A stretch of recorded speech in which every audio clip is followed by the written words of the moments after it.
PHK bukan sekadar barisan angka di atas kertas statistik. Bagi ratusan ribu keluarga di Indonesia, PHK adalah sebuah kenyataan pahit yang memutus harapan, merenggut stabilitas finansial, dan menghadirkan kecemasan mendalam akan hari esok. Memasuki pertengahan tahun 2026, dunia ketenagakerjaan di Indonesia kembali dihadapkan pada situasi yang penuh tantangan. Di tengah berbagai upaya pemerintah untuk memulihkan ekonomi nasional, gelombang pemutusan hubungan kerja justru kembali menjadi sorotan tajam bagi masyarakat. Berdasarkan laporan berkala dari Kementerian Ketenagakerjaan, tercatat angka yang sangat signifikan, yaitu mencapai sekitar 43.000 kasus PHK di Indonesia hingga bulan Juni 2026. Angka 43.000 ini menjadi cerminan nyata dari dinamika industri yang tengah terseok-seok, berjuang di tengah arus ketidakpastian ekonomi global. Badai ini tidak datang secara tiba-tiba dalam semalam. Jika kita menarik garis waktu ke belakang, fenomena ini merupakan akumulasi dari krisis panjang yang terus menggelinding bagai bola salju. Untuk memahami mengapa industri kita berada di titik ini, kita harus melihat akar masalahnya, yang dimulai sejak awal dekade. Garis waktu gelombang besar ini, pertama kali terjadi pada tahun 2020, tepat ketika pandemi COVID-19 melanda dunia. Kala itu, pembatasan mobilitas dan mati surinya aktivitas ekonomi, menyebabkan lebih dari jutaan pekerja di Indonesia, terdampak langsung, baik dirumahkan tanpa upah penuh, maupun kehilangan pekerjaan secara permanen. Ketika pemulihan pasca pandemi mulai diupayakan, industri global justru dihantam badai baru. Memasuki periode tahun 2022 hingga 2023, giliran industri teknologi atau startup, serta manufaktur tekstil yang terpukul hebat. Dunia digital mengalami fenomena global, yang kita kenal sebagai tech winter, di mana aliran dana investor mulai mengetat, dan memaksa perusahaan-perusahaan digital, melakukan perampingan demi bertahan hidup. Di saat yang sama, industri manufaktur tekstil tradisional, mulai goyah akibat penurunan drastis volume ekspor, ke pasar internasional. Ketika pintu kantor tertutup, sisi gelap yang sesungguhnya, baru saja dimulai. Hilangnya pendapatan bukan hanya soal hilangnya daya beli, tetapi juga keruntuhan kesejahteraan psikologis. Banyak mantan pekerja, terjerumus dalam tekanan mental yang akut, hilangnya identitas diri, hingga retaknya keharmonisan keluarga, akibat beban ekonomi yang tak tertanggungkan. Tanpa adanya tabungan yang cukup, jutaan orang yang terdepak dari sektor formal, terpaksa turun kasta ke sektor informal, demi menyambung hidup. Kita melihat mantan staf admin, atau operator pabrik, kini beralih menjadi pengemudi ojek online, pedagang kaki lima, hingga buruh harian serabutan, dengan penghasilan yang tidak menentu dan tanpa perlindungan sosial. Inilah bentuk dari pekerjaan bertahan hidup, atau survival jobs, sebuah realita di mana produktivitas nasional tidak lagi optimal karena tenaga kerja terampil, terpaksa melakukan pekerjaan yang jauh dari kualifikasi mereka demi sesuap nasi. Menghadapi kenyataan pahit ini, peran pemerintah seringkali menjadi titik perdebatan. Pemerintah memang telah membentuk Satuan Tugas atau Satgas Mitigasi PHK, yang bertugas memantau situasi industri secara berkala dan melakukan intervensi dini.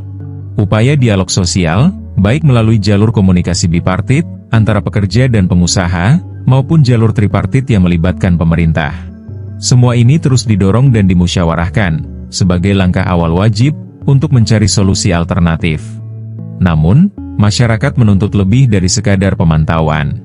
Bantalan finansial melalui Program Jaminan Kehilangan Pekerjaan atau JKP, yang dikelola oleh BPJS Ketenagakerjaan, dinilai masih belum cukup menjangkau mereka yang bekerja di sektor informal atau mereka yang terkena PHK, namun tidak memiliki kepesertaan yang aktif. Pemerintah dituntut untuk tidak hanya hadir sebagai mediator saat PHK terjadi, tetapi juga sebagai katalisator penciptaan lapangan kerja baru yang berkelanjutan, bukan sekadar memberikan bantuan sosial sementara yang tidak menyelesaikan akar masalah struktural. Tekanan tersebut terbukti tidak mereda sama sekali.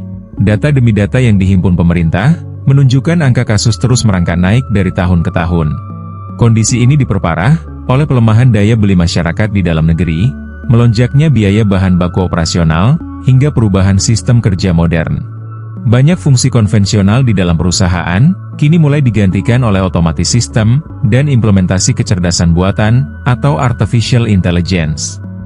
Memasuki tahun 2026, para ahli dan pengamat ekonomi mencatat beberapa faktor utama yang menjadi pemicu baru. Salah satu yang paling dominan adalah ketegangan geopolitik global, khususnya konflik yang berkecamuk di Timur Tengah. Konflik ini memicu lonjakan biaya energi, serta mengacaukan jalur logistik dunia. Bagi sektor manufaktur yang sangat bergantung pada efisiensi biaya, kenaikan harga bahan baku dan ongkos angkut komoditas menjadi beban yang tidak tertahankan. Contoh paling nyata, dari rapuhnya sektor manufaktur padat karya ini, tercermin pada nasib raksasa tekstil legendaris Indonesia, PT Sri Rejeki Isman Tbk atau PT Sritex. Setelah sempat melakukan efisiensi, dengan memotong sekitar 3.000 karyawan pada tahun-tahun sebelumnya, Sritex akhirnya menghadapi titik kritis yang luar biasa berat. Sritex resmi dinyatakan pailit oleh pengadilan, setelah mengalami masalah tumpukan utang yang besar, serta kendala operasional yang kompleks. Akibat dari status kepailitan tersebut, manajemen PT Sritex terpaksa melakukan PHK massal terhadap lebih dari 10.000 karyawannya pada awal tahun kemarin, karena operasional pabrik yang terhenti total, dan masalah ketersediaan bahan baku. Penutupan pabrik tekstil terbesar di Asia Tenggara ini, menjadi tragedi ketenaga kerjaan yang masif, meninggalkan ribuan buruh, dalam ketidakpastian nasib pasca produksi dihentikan. Tidak hanya sektor manufaktur konvensional yang berdarah-darah, guncangan di sektor ekonomi digital juga kembali memanas. Kasus terbaru yang menyita perhatian publik dan menjadi perbincangan hangat di media sosial, melibatkan salah satu platform e-commerce terbesar di tanah air, Tokopedia. Isu mengenai gelombang PHK massal di tubuh Tokopedia mencuat ke permukaan setelah proses integrasi bisnis pasca akuisisi saham mayoritas oleh ByteDance, induk usaha TikTok. Rumor liar di masyarakat bahkan sempat menyebutkan bahwa restrukturisasi ini akan memangkas hingga 90% total karyawan, terutama pada divisi teknologi dan riset. Melihat kegaduhan ini, jajaran manajemen PT Tokopedia, bersama perwakilan TikTok e-commerce Indonesia segera melakukan klarifikasi resmi, di hadapan Kementerian Ketenagakerjaan dan DPR. Direktur Eksekutif Tokopedia dan TikTok e-commerce Indonesia, secara tegas membantah narasi, mengenai adanya PHK massal sepihak. Manajemen menjelaskan, bahwa langkah yang saat ini berjalan bukanlah PHK murni, melainkan program penataan tenaga kerja, dan mobilitas internal untuk menyelaraskan struktur organisasi pasca merger, demi menghindari tumpang tindih fungsi jabatan atau duplikat fungsians. Manajemen mengklaim, sebagian karyawan memilih paket kompensasi sukarela, sementara lainnya disalurkan ke lini bisnis grup TikTok Tokopedia. Namun bagi kita semua, yang berada di dalam pusaran ketidakpastian ekonomi ini, realitas badai PHK adalah sebuah pengingat yang sangat keras. Struktur industri sedang berubah secara fundamental. Fleksibilitas, kemampuan beradaptasi dengan teknologi, serta kemauan untuk terus memperbarui keahlian, melalui upskilling dan reskilling berkala, bukan lagi sekadar pilihan atau nilai tambah. Di era modern ini, kapasitas untuk terus belajar, adalah satu-satunya kunci pertahanan terbaik kita, agar tetap berdiri tegak di tengah badai perubahan ekonomi global, yang sedang berputar.